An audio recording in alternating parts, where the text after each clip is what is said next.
नमस्कार, आप देख रहे हैं पद्मेश 24/7 कृष्णा संडे के साथ।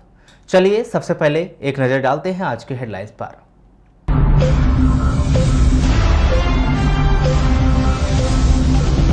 बस एसोसिएशन का ऐलान, ट्रेन शुरू होने के बाद ही शुरू होगी बस। तिरोड़ी पटवारी के निलंबन पर आक्रोश, पटवारी संघ ने दिया 3 दिन का अल्टीमेटम। गलत सीमांकन के आरोप में कनकी गर्रा हलका के राजस्व निरीक्षक निलंबित।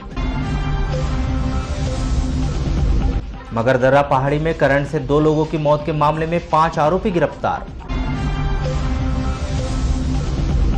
जिले में खत्म हुआ कोरोना का डर, हर जगह पर दिखाई दे रहा लापरवाही का आलम। अब समाचार विस्तार से। शासन के द्वारा एक दिन पूर्व मध्य प्रदेश के भीतर बस शुरू करने की घोषणा की गई थी, लेकिन दूसरी ओर बस एसोसिएशन ने ऐलान कर दिया कि वह बस शुरू करने की स्थिति में नहीं है। यही नहीं, बस एसोसिएशन की ओर से यहां भी कह दिया गया है कि पहले ट्रेन शुरू की जाए, उसके बाद ही बस शुरू होगी, क्योंकि ट्रेन के माध्यम से ही उन्हें आधी से अधिक सवारी मिलती है। कि हम गाड़ी अभी चालू नहीं करेंगे, ये जून जा रहा है, जुलाई चले जाए, अगस्त चले जाए, क्योंकि स्थिति बहुत ख़राब है। अभी हम अगर गाड़ी चलाएंगे भी तो हमको पैसेंजर नहीं मिलेगा। और मेरा एक मानना है प्रशासन से कि समय पहले पूरी ट्रेनें चालू हो जाए। ट्रेनों के ऊपर हमारा धंधा है। अभी स्कूल वगैरह सब बंद है, जितने भी टीचर हैं, जितने भी स्टाफ हैं, कोई जाना नहीं है, तो हम कहाँ से पैसा बनेगा हमारा? पता चल रहा है हम बालाघाट से सिवनी भेजेंगे, आना जाना हमारा डीजल का पास का पैसा लगना है। तो अभी तो संचालन होना संभव नहीं। जिला प्रशासन के द्वारा एक दिन पूर्व तिरोड़ी तहसील के एक पटवारी को निलंबित कर दिया गया था, जिसके समर्थन में जिले के सभी पटवारी सामने आ गए। यही नहीं, मंगलवार को पटवारी संघ ने जिला प्रशासन को ज्ञापन सौंपा और निलंबन वापस नहीं लेने पर 3 दिन का अल्टीमेटम दे दिया और काम बंद करने की चेतावनी तक दे दी। आज हमारा जो है तहसील तिरोड़ी के तहसील अध्यक्ष महोदय जागेन चौधरी जी, उनका काम बहुत अच्छा है, लेकिन उन्हें अकारण जो है पीएम किसान में जो है काम नहीं कर रहे करके प्रताड़ित करते हैं, उनको जो है सस्पेंड कर दिया जाएगा कलेक्टर महोदय के द्वारा। हम लोग चाहते हैं कि इस प्रकार की प्रताड़ना जो है पटवारी के साथ ना की जाए। जागेन चौधरी जी को जो है शीघ्र जो है उनको बहाल किया जाए।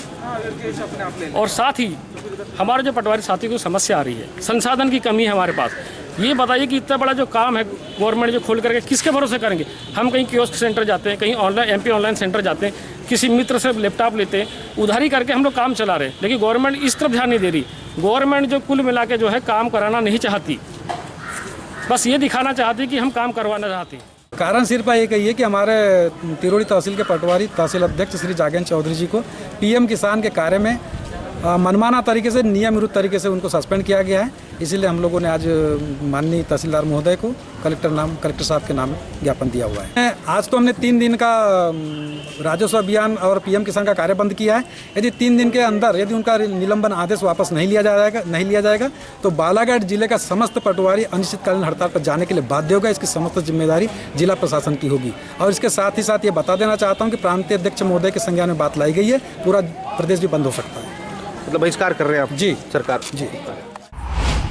काना कॉरिडोर के तहत लामता प्रोजेक्ट कार्यालय के द्वारा मजदूरों से काम तो करवाया गया, लेकिन उसका भुगतान 2.5 महीने बाद भी नहीं हो सका है, जबकि श्रमिक कार्यालय के चक्कर लगा रहे हैं और जल्द से जल्द भुगतान दिलवाने की भी मांग कर रहे हैं। सर, हम सुरक्षा श्रमिक के अंतर्गत हमारे 16 जनवरी को भर्ती की गई थी वन विभाग में।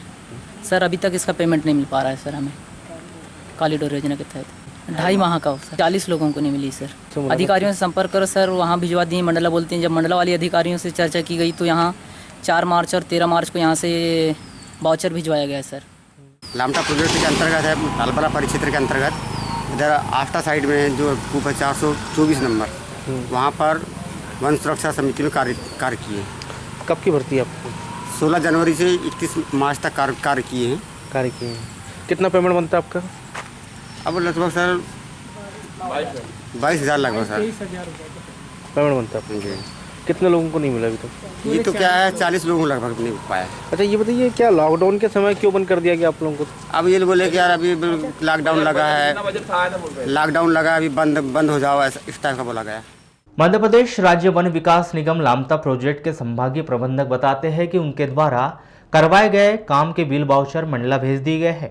बजट आने पर भुगतान किया जाएगा। हाँ, ये कान्हा कॉरिडोर के अंतर्गत है, बजट मिलता है। हम लोग मजदूर लगाते हैं, वाउचर पूरा कंप्लीट करके वहीं पे मतलब कान्हा भेज देते हैं और ट्रेजरी के माध्यम से उनको भुगतान उनके अकाउंट में चला जाता है। हाँ, अभी मतलब साहब जानकारी दिए हैं कि उनसे कान्हा वालों से खबर आई है अभी कि अब तक जो काम कराए हैं वो काम करा लेके अब आइंदा बंद कर दो उनको, और जैसे ही बजट आता है भुगतान कर देंगे। जिला अस्पताल के द्वारा 16 जून को जारी किए गए हेल्थ बुलेटिन के अनुसार 15 जून को लिए गए 4 सैंपलों की जांच रिपोर्ट आना बाकी है, तो वहीं 16 जून को किसी भी संदिग्धों की जांच सैंपल नहीं लिए गए। जिला अस्पताल के द्वारा अब तक कुल 870 संदिग्धों के जांच सैंपल जबलपुर ICMR भेजे गए हैं, जिसमें से 12 संदिग्धों की पॉजिटिव रिपोर्ट आई थी।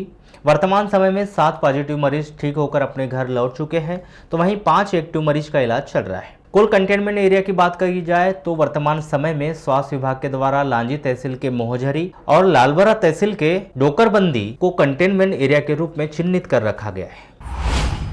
ग्रामीण थाना अंतर्गत ग्राम मगरदर्रा पहाड़ी खेत में विद्युत करंट से 2 लोगों की मौत होने के मामले में पुलिस ने 5 गिरफ्तार आरोपी में परदेसी कुंजाम, सुनील कुंजाम, ललित उइके, रूपचंद टेकाम, धनराज कुंजाम सभी निवासी ग्राम हिरमुटोला पुलिस चौकी चरेगांव निवासियों को गिरफ्तार कर जेल भेज दिया है।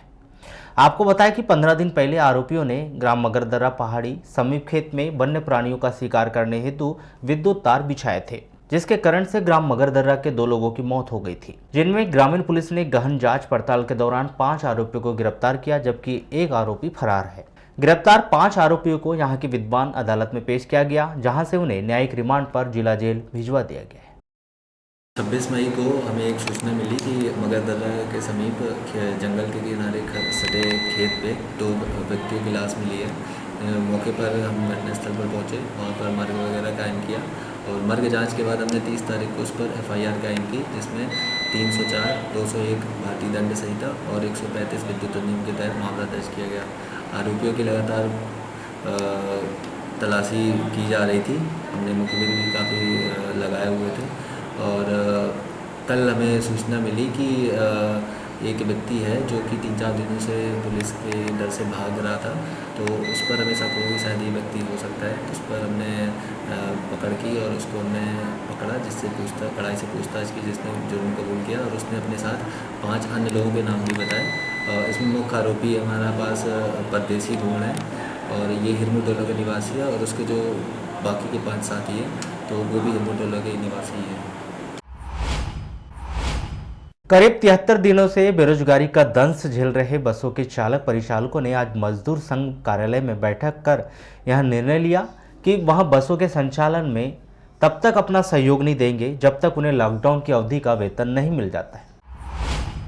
इस संदर्भ में चालक परिचालक संघ के जिला अध्यक्ष योगेश ठाकुर ने कहा कि वर्तमान में चालक परिचालक काफी विषम स्थिति से गुजर रहे हैं और परिवार की जीविका चलाने में भी काफी दिक्कतें हो रही है।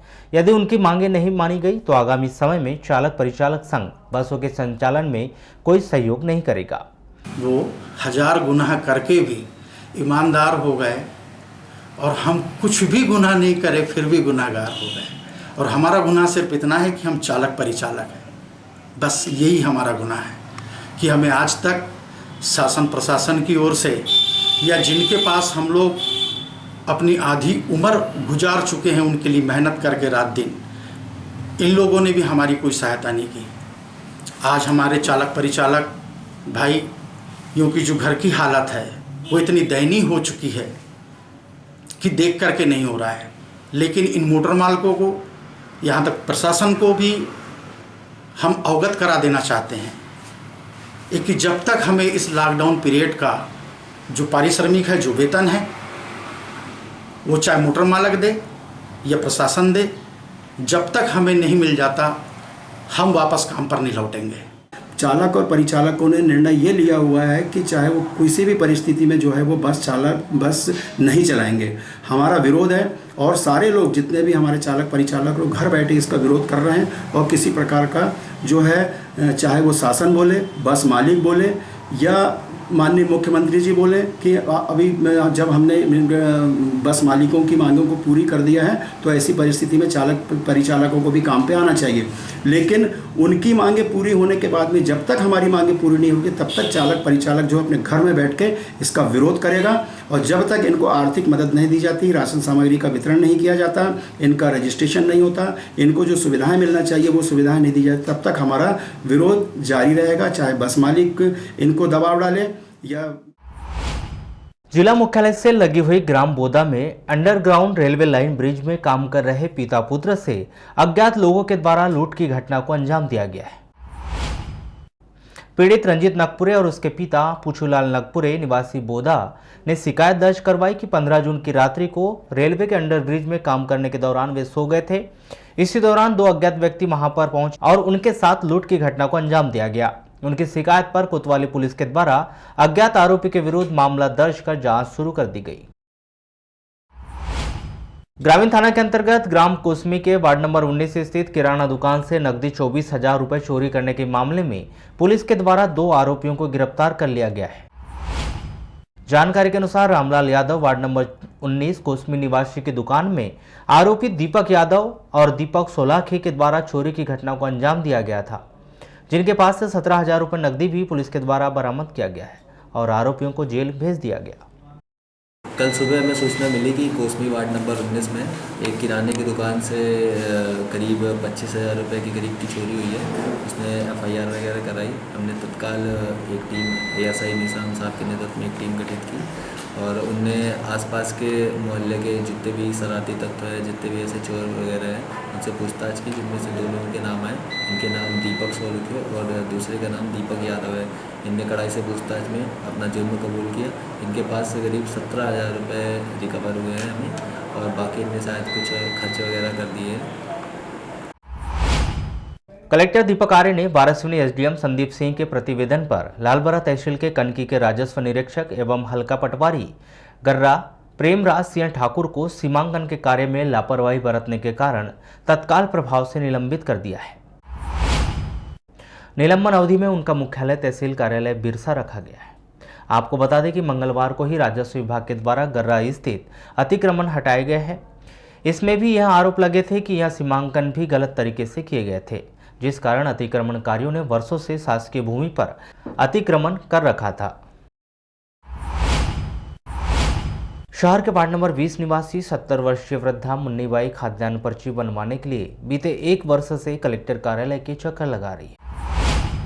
मंगलवार को एक बार फिर वृद्धा कलेक्टर कार्यालय पहुंची और खाद्यान्न पर्ची बनाने की गुहार लगाई। हमको राशन नहीं मिल रहा है। जो पर्ची मिलती है ना पत्रिका, वो हमको नहीं मिल रही है। तो हमको राशन नहीं मिल रहा है। हम अकेले हैं, हम 70 साल के हैं, 70-72 के हैं, हमारा कोई करने वाला नहीं है। अच्छा, क्यों नहीं बन पा रही और कितने साल से भटक रहे हैं आप इसके? हम 1 साल से भटक रहे हैं, अभी तक नहीं हो पाया। हाँ। और आपके यहाँ के पार्षद को तो बताया होगा आपने? सबको बताया, कोई नहीं सुनते भैया। हम राशन चाहते हैं, पर्ची चाहते। देश के साथ ही पूरी दुनिया में कोरोना संक्रमण काल चल रहा है। शासन और स्वास्थ्य विभाग लगातार हर किसी से यही अपील कर रहा है कि आपको घर से बाहर निकलने, दफ्तर जाने, काम करने की छूट इसलिए दी गई है कि आप इस दौरान कोरोना संक्रमण से बचने के लिए पूरे उपाय करें। लेकिन बालाघाट जिला मुख्यालय के हालात देखकर तो यही लगता है कि यहाँ से कोरोना खत्म हो गया है या फिर कोरोना का डर भी खत्म हो गया है। 1 जून से अनलॉक 1 में छूट मिली, बाजार खुल गए, लोगों को घरों से बाहर आने की अनुमति मिल गई, पर इस दौरान कोरोना वायरस संक्रमण से बचने के लिए जारी की गई गाइडलाइन का पालन करने की बात कही गई। शुरू में लगा कि बालाघाट के लोग बहुत अधिक जागरूक है। ऐसा इसलिए क्योंकि लोगों ने जागरूकता का परिचय भी दिया। समय बीता, यह जागरूकता डस्टबिन में कचरे की तरफ फेंक दी गई। नतीजा आज शहर के सड़कों, बाजार और हर जगह दिखाई दे रहा है कि लोगों के मुंह पर ना तो मास्क है और ना ही सोशल डिस्टेंसिंग है और ना ही बार बार हाथ धोने वाली कोई जागरूकता दिखाई दे। यह बात अलग है कि जिले में अब तक जो 12 कोरोना वायरस मरीज मिले हैं वह सभी बाहर से आए हुए हैं। इस कारण लोगों को लग रहा है कि जिले में कोई भी कोरोना से पीड़ित नहीं है। लेकिन आपको बता दें कि एक जगह से दूसरी जगह जाने की मिली छूट ही कोरोना वायरस को फैलने के लिए सबसे बड़ा वाहक का काम कर रही है। नतीजा, तेजी से आंकड़े बढ़े, कई महानगरों की हालत खराब है, बावजूद इसके कि जिले के लोग समझने को तैयार ही नहीं। ऐसा नहीं है कि प्रशासन इस पर यकीन नहीं कर रहा है, कार्रवाई नहीं कर रहा है, बावजूद इसके कि लोग हैं कि मानते नहीं। जिला मुख्यालय से 5 किलोमीटर दूर मैग्नीज और इंडिया लिमिटेड भरवेली मॉयल में कार्यरत चाइना कोल माइनिंग कंपनी के कर्मचारियों ने दुर्व्यवहार करने का आरोप लगाया है। कर्मचारियों ने बताया कि लॉकडाउन के दौरान काम बंद कर दिया गया था, लेकिन अब सभी कंपनियां अपने कर्मचारियों को काम पर रख लिया है, लेकिन उनकी कंपनी चाइना कोल माइनिंग उन्हें काम पर नहीं रख रही। उन्हें यह कहते हुए वापस भेजा जा रहा है कि कोरोना वायरस चल रहा है, उन्हें काम पर नहीं लिया जाएगा। और प्रॉब्लम ये है सर कि जब से कोरोना के तहत जो काम बंद किया गया था तब से हम बेरोजगारी हैं, और लॉकडाउन के चलते में उन्होंने दोबारा काम शुरू भी किया तो इंडियन वर्करों किसी को भी नहीं लिया गया। और उनके पास जब हम गए तो बोलते कि हमें ऊपर से आदेश नहीं है कि किसी भी इंडियन वर्कर के साथ काम किया जाए, ये कह के हमें हर बार टाल दिया जाता है। ये समस्या लेके हम अपने मॉल प्रबंधक के पास भी गए थे, लेकिन उनके साथ बात करने के बाद भी हमारी जो समस्या का कोई समाधान नहीं है। कौन से मॉल की बात है ये भरवेली मॉल की बात है। वहाँ पे चाइना कोल नंबर के वर्कर। अच्छा, कितने वर्कर होंगे? जी करीबन यही 60 से 62 वर्कर करीब है वहाँ पे। पूरे वर्तमान में पूरे के पूरे बेरोजगार पड़े हुए हैं। क्या करते थे वर्कर? हम ड्रिलर का काम करते थे, कुछ ऊपर सरफेस में काम करते थे, जो थोड़ा हमसे हाई पोस्ट में थे जैसे माइनमेट 4 में, वो सभी के सभी खाली है। और हम जो अंडरग्राउंड के जो वर्कर है हम भी पूरे के पूरे अभी बेरोजगार। तो पदवेश 24/7 में बस इतना ही। बने रहिए हमारे साथ, तब तक के लिए दीजिए इजाजत। नमस्कार।